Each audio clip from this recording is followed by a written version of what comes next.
नमस्कार मंडळी.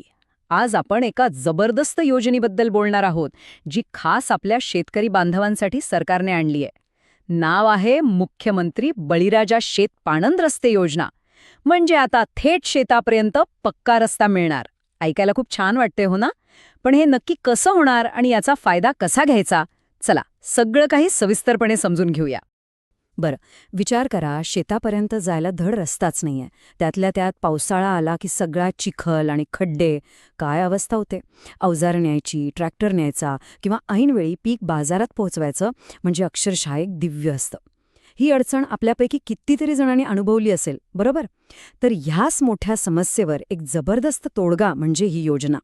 चला तर मग सगळ्यात आधी हे बघूया की ही योजना नेमकी आहे तरी काय, म्हणजे शासनाला यातून काय साध्य करायचे आहे ते समजून घेऊया. तर बघा, ही योजना म्हणजे महाराष्ट्र सरकारचा एक खास उपक्रम आहे आणि याचा उद्देश एकदम सरळ आणि सोपा आहे.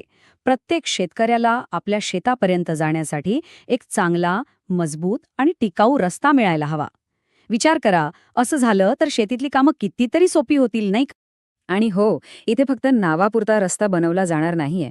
या योजनेचा मुख्य भर आहे तो म्हणजे जे अस्तित्वात असलेले पाणंद रस्ते आहेत त्यांची दुरुस्ती करणं, त्यांना पक्क करणं आणि महत्वाचं म्हणजे ते रुंद करणं.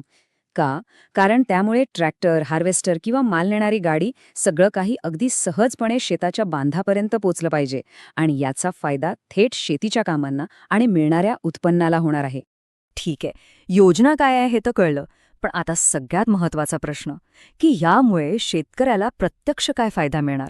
चला, तेच आता आपण पाहूया. ह्या योजनेचे फायदे पाहिले तर ते खूप आहेत, पण आपण 5 मुख्य फायदे बघू.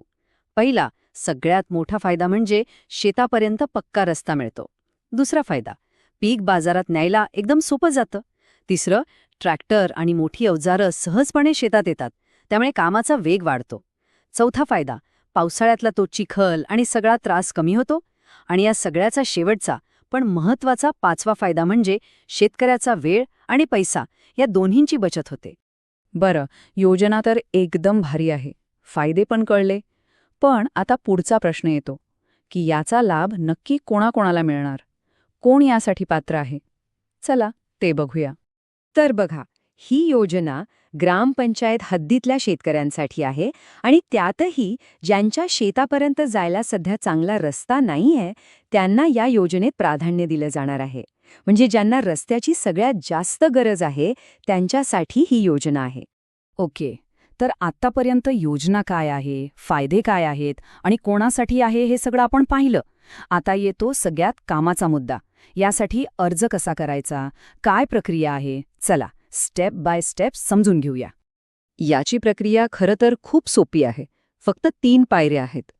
सगळ्यात पहिली पायरी, आपल्या ग्रामपंचायतीमध्ये रस्त्यासाठी एक प्रस्ताव द्यायचा. दुसरी पायरी, हा प्रस्ताव ग्रामसभेत सगळ्यांच्या संमतीने मंजूर करून घ्यायचा. आणि तिसरी आणि शेवटची पायरी, एकदा का प्रस्ताव मंजूर झाला की मग सरकारकडून थेट रस्त्याच्या कामासाठी निधी मिळतो. झालं, इतकं सोपं आहे.